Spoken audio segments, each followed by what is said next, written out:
नमस्कार, आपण पाहताय न्यूज 18 लोकमत. आपल्या सगळ्यांचं स्वागत. मी मिलिंद भागवत. आणि इथून पुढचा काही काळ एक खास वृत्त. कोरोनाचा धोका कशापासून पसरतो हे आता आपल्याला सगळ्यांना माहिती आहे, पण कोरोनाचा प्रसार होण्यासाठी आणखीन काही महत्त्वाच्या गोष्टी आहेत ज्या प्रत्यक्ष अप्रत्यक्ष कारणीभूत ठरतात आणि त्या आपल्याकडून दुर्लक्षल्या जातात. आणि त्यातली एक महत्त्वाची गोष्ट आहे टूथब्रश. टूथब्रशपासून सुद्धा कोरोना होऊ शकतो असं जर का आम्ही तुम्हाला सांगितलं तर तुम्हाला काहीसा धक्का बसेल किंवा कदाचित तुम्ही हसण्यावारी उडवून न्याल, पण त्याकडे दुर्लक्ष करू नका, कारण कोरोनाचा धोका हा टूथब्रश किंवा टंग क्लीनरच्या माध्यमातून सुद्धा पसरू शकतो अशी माहिती पुढे येते. एखाद्या व्यक्तीला जर का कोरोना झाला आणि संबंधित व्यक्तीनं कोरोनावरील उपचाराच्या दरम्यान वापरलेला टूथब्रश कोरोनामुक्त झाल्यानंतरही वापरला तर हाच तुमचा दररोजचा टूथब्रश धोकादायक ठरू शकतो, कारण याच काळात वापरलेल्या टूथब्रशवर कोरोनाचे विषाणू असण्याची शक्यता आहे. कोरोना काळात वापरलेला हा ब्रश कोरोनामुक्त झाल्यानंतर बदलला पाहिजे, टाकून दिला पाहिजे.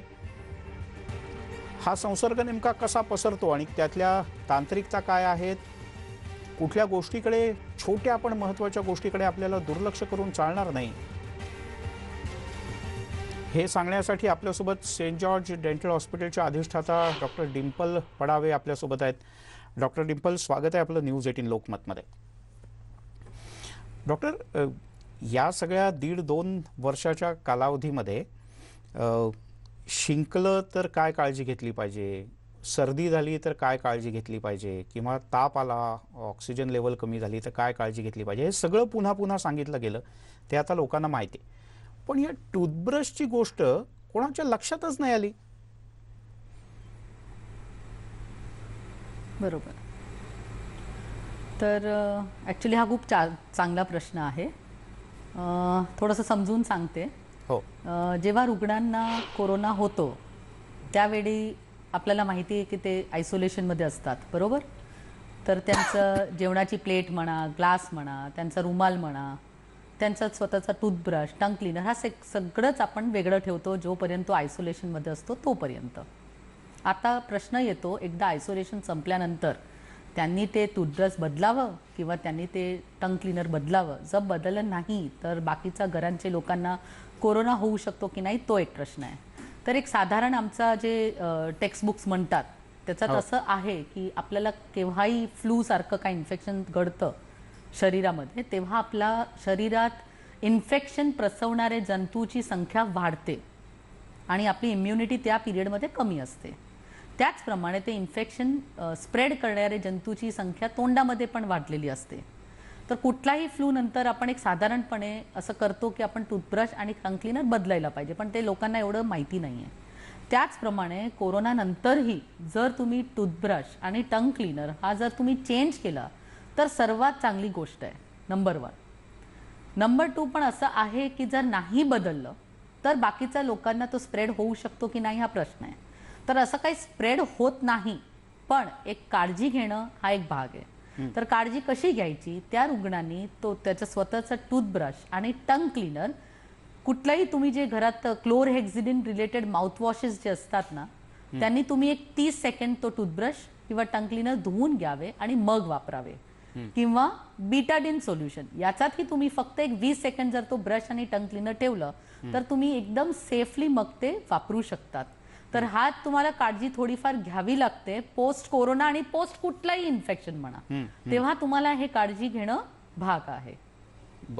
पण काही घाबरायची गोष्ट नाही आहे की जर बदलच नाही तर सगळ्यांना नक्की 100% होणारच आहे, असं अजिबात नाहीये. जसं आपण कोरोनामध्ये सगळ्यांना इन्स्ट्रक्ट करतोय की हात धुणं गरजेचं आहे साबणाने, त्याचप्रमाणे तुम्ही टूथब्रश, टूथपेस्ट बरोबर जेव्हा वापरतात त्या टूथपेस्टचा फोमिंग ऍक्शन मुळे सुद्धा कोरोना मरणार आहे. बरोबर. So it is absolutely safe to use it, पण बदललं तर चांगलंच गोष्ट आहे.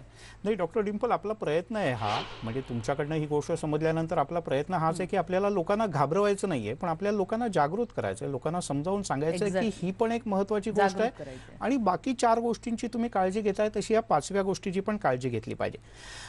डॉक्टर, गेल्या काही दिवसांमध्ये सगळेच जण आवर्जून सांगतायत की पुढच्या काही काळात मुलांमध्ये प्रामुख्यानं याचं प्रमाण वाढू शकतं. शकतं. आपल्याला माहिती आहे, म्हणजे माझ्याही घरी छोटा मुलगा आहे माझा, तर आपल्याला माहिती आहे की मुलं काही वेळेला कशी टाळाटाळ करतात किंवा दात घासणं या बाबतीत कशी हेळसांड करतात किंवा 10-10 मिनिटं दात घासला जातो किंवा वेगवेगळ्या अशा याच्याशी जोडलेल्या गोष्टी आहेत. तर काय नेमकी काळजी घेतली पाहिजे, म्हणजे लहान मुलांनी पण आणि मोठ्यांनी पण स्वाभाविकपणे? बिलकुल. तर दात आपल्या तोंडाची काळजी घेणं हा एक कोरोना असो किंवा नसो, तुम्हाला ती काळजी घ्यायलीच पाहिजे. आता त्या काळजीमध्ये काय काय करायचं असतं? तुम्ही दिवसात 2 वेळ ब्रश करायचं असतं. त्याच्यानंतर तुम्हाला टंग क्लीन करायची असते. त्याच्यानंतर तसंही आपण टूथब्रश आणि टंग क्लीनर प्रत्येक 3 किंवा 4 महिन्यात आपल्याला चेंज करायलाच पाहिजे. त्याशिवाय आपण जेव्हा काही खाल्ल्यानंतर सूड भरणं हा पण एक भाग आहे. थोडंसं मुले मोठे झाले आणि ॲडल्ट्सनी तर कंपल्सरी फ्लॉसिंग पण केलं पाहिजे, जे डेंटल फ्लॉस आपण म्हणतात, तर ते फ्लॉसिंग करणे पण गरजेचं आहे. तर ते तुम्हाला कंटिन्यू करायचंच आहे, याच्यात काही वेगळं दुसरं काहीच नाही आहे. तुम्हाला जे कोरोनाच्या आधी आपण काळजी घ्यायची तीच काळजी तुम्हाला कंटिन्यू करायची आहे. बर. आणखीन 2-3 महत्त्वाचे प्रश्न आहेत. एक म्हणजे पोस्ट कोविड गेल्या काही काळात म्हणजे गेल्या 4 दिवसात प्रामुख्याने असं सगळेच जण सांगतायत की म्हणजे फंगल इन्फेक्शनचा काही त्रास तुम्हाला होऊ शकतो आणि तो चेहऱ्याला होऊ शकतो, तोंडाच्या आतल्या भागालाही होऊ शकतो. तसंच नेमकी ओरल हायजीनची काय काळजी घेतली पाहिजे? साधारणपणे कोविडमधनं तुम्ही पॉझिटिव्ह नंतर निगेटिव्ह झालात तर पुढचे किती महिने आणि काय काळजी घेतली पाहिजे हे आपण जाणून घेऊयात. पण एक अगदी छोटासा ब्रेक काही मिनिटांचा, आणि त्यानंतर डॉक्टर डिंपल पडावे यांच्याकडनं आपण या विषयातल्या आणखीन काही महत्त्वाच्या टिप्स जाणून घेणार आहोत.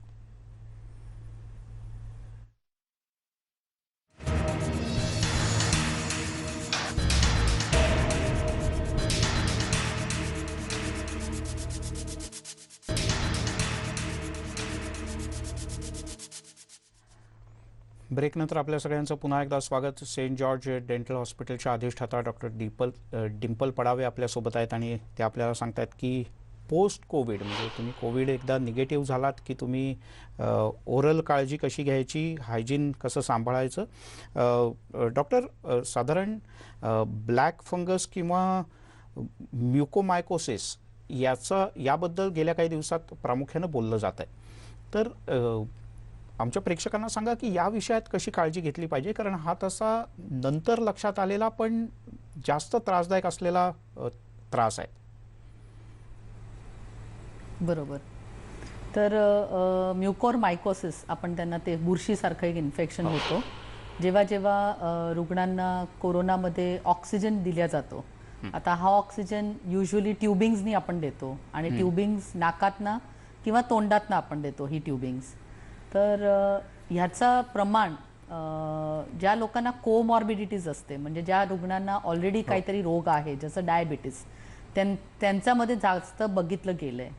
तर या पेशंट्समध्ये तोंडामध्ये पण त्यांना प्रॉब्लेम कसं येऊ शकतो की जिकडे जिकडे ट्युबिंग असेल तिकडे तिकडे ती बुरशी तुम्हाला फॉर्म होते. तर कदाचित तिकडचे दात सैल होऊ शकतात, म्हणजे कंप्लीट मोबिलिटी, कधी कधी दात पडतात असं एवढे सैल होतात, किंवा त्या दातमध्ये त्यांना अतिशय दुखणं. तर त्यांनी लगेच त्यांचे डॉक्टरला कळवायला पाहिजे, जेणेकरून काहीतरी आपण ट्रीटमेंट लगेच त्या ट्रीटमेंट आपण करू शकतो. तर त्यांना ते काळजी घेणं खूप गरजेचं आहे, खास करून ज्यांना डायबिटीज आहे. कारण डायबिटीज जेव्हा होतो आणि त्या रुग्णांना जेव्हा कोरोना होतो तर त्यांची इम्युनिटी नॉर्मल पेशंटपेक्षा जास्त कमी होते. खास करून कोरोनामध्ये स्टिरॉइड्स जेव्हा दिला जातो, तर जेव्हा स्टिरॉइड्स देते त्याच्यात इम्युनिटी त्यांची खूप कमी होते आणि त्यांना इन्फेक्शनचे चान्सेस जास्त असतात कुठेही आणि तोंडामध्ये पण. तर ते हील पण लवकर होत नाही. म्हणून ह्या रुग्णांनी खास करून याची काळजी घेणं अत्यावश्यक आहे, खूप खूप गरजेचं आहे. आणि असं काहीतरी त्यांना कळालं की बाबा मला दात दुखतोय किंवा तिकडनं पू येतोय किंवा तिकडे दात सैल झाले, लगेच त्यांनी डॉक्टरला कॉन्टॅक्ट करावे, जेणेकरून ट्रीटमेंट करता येईल. पण मग बाकी पोस्ट कोविड चेहरा तुम्ही म्हणाला जसं ऑक्सिजन ज्यांना द्यावा लागतो, तर त्यांनी तोंड, घसा, नाक या संदर्भातली काय काळजी घेतली पाहिजे, किंवा WHO या संदर्भात काही विशेष करून सांगतं का? नाही, एक आहे की जसं आपण ओरल हेल्थची काळजी पहिला पण घ्यायची आहे कोविडच्या आधी, तसंच काळजी त्यांनी आत्ता पण घ्यायची आहे. म्हणजे दिवसातनं 2 वेळ ब्रश करणं ठेवणं, त्याच्या वेळी काही खाल्ल्यानंतर चूड भरणं आणि माउथ रिन्स हा खूप चांगला भाग आहे. कारण एकदा माउथवॉश तुम्ही यूज केलं, खास करून ज्याच्यात क्लोरहेक्झिन असतो, त्यांनी तोंडातले जंतूची प्रमाण खूप कमी असते. तर त्यांनी हा माउथवॉश यूज करणं खूप गरजेचं आहे आणि थोडंसं त्यांनी सजग राहायचं. म्हणजे कुठलाही सिम्पटमला दुर्लक्ष ना करणं हा खूप महत्त्वाचं ठरेल. आता कुठलाही सिम्पटम आलं की त्यांना डॉक्टरला चेकअप करणं जाणं हा खूप महत्त्वाचं ठरेल त्यांच्यासाठी. आणि जसं आपण बाकी तर रेग्युलर करतोच आहे, ओरल हेल्थचं जसं जे जे इन्स्ट्रक्शन दिले जातात तेच त्यांनी फॉलो करावे. पण जास्त सजग राहणं, जास्त अलर्ट राहणं हा खूप आता महत्त्वाचा भाग असणार आहे. साधारणपणे आपल्याकडे अनेकांना सवय असते की गार पाणी मारलं चेहऱ्यावर तर फ्रेश वाटतं, म्हणजे छान वाटतं. पण या सगळ्या ह्याच्यात थोडंसं गरम पाणी पिणं किंवा गरम पाण्याने गुळण्या करणं किंवा या गोष्टी आवश्यक आहेत का? गार पाणी थोडंसं टाळलं पाहिजे? याच्यावर हां, तसं तर आहेच आपल्याकडे की गार पाणी प्यायलं की लगेच घसा पकडतो किंवा कितीतरी असं स्टडीज आता झाली आहे की स्टीमनी खरोखर काय होतं का किंवा गरम पाणी प्यायल्यावर कोरोना मरतो का, याच्यावर मी काही माझं बोलणं नाही आहे. पण जर तुम्ही वॉर्म वॉटर प्यायला, गरम पाणी प्यायला, तर एवढं तर नक्कीच आहे की त्यांनी तुम्हाला जे घसा बसण्याचं जे प्रॉब्लेम आहे ते होणार नाही. तर त्यांनी काही गैरफायदा तर नाहीच आहे. जर फायदा होत असेल नसेल त्याची खूप स्टडीज आता चालली आणि होतही राहणार आहे. पण गैरफायदा तर नक्कीच नाहीये. तर ते कंटिन्यू करणं काहीच याच्यात प्रॉब्लेम नाहीये, तुम्ही करू शकतात. बरं, एक 4 ओळीमध्ये काही जाता जाता टिप्स सांगाल डॉक्टर डिंपल, की ज्याचं पालन केलं पाहिजे सगळ्यांनी? हो हो, माझं असंच म्हणणं आहे की सध्या तुम्हाला कुठलंही दंत आरोग्याबद्दल कुठलाही तुम्हाला त्रास झालं तर आता कसं आहे, किती वर्ष असंच होतं की डेंटिस्ट्री म्हणजे फक्त कॉस्मेटिकसाठी आपण जातो, कॉस्मेटिक ट्रीटमेंटसाठी जातो. पण असं नाही आहे. गेल्या 1.5-2 वर्षात असं लक्षात येतोय की डेंटिस्ट्री हा खूप एमर्जन्सी सर्व्हिसेसमध्ये पण येतो. कितीतरी पेशंटला आता एमर्जन्सी दुखणं, एमर्जन्सी दात काढावे लागले आहेत. पण सध्या रुटीन ट्रीटमेंट जर असेल, रुटीन म्हणजे समजा तुम्हाला काहीतरी एक फिलिंग करायची आहे ज्याचा तुम्हाला त्रास नाही होत आहे, ते तुम्ही थोड्या वेळसाठी तुम्ही पोस्टपोन करू शकतात. आणि सध्या आम्ही फक्त अत्यावश्यक सेवावर जास्त लक्ष देतोय, ज्यांना एमर्जन्सी केअर आम्ही म्हणतो. की खूपच रात्रभर तुम्ही जागले, तुम्हाला एवढं दात दुखलंय, तर त्यांना आम्ही नक्कीच आता ट्रीटमेंट करतोय. तर रुग्णांनीही लक्ष ठेवायला पाहिजे की तुम्हाला अत्यावश्यक जर वाटलं एमर्जन्सी, नक्की तुम्ही व्हिजिट करा डेंटिस्टला, नक्कीच तुमचं ट्रीटमेंट करेल. दुसरी गोष्ट, prevention is better than cure, हा आपल्याला माहितच आहे. तर तुमचं दंत आरोग्यावर तुम्ही प्रिव्हेन्शन हा एक लक्ष असणं पाहिजे.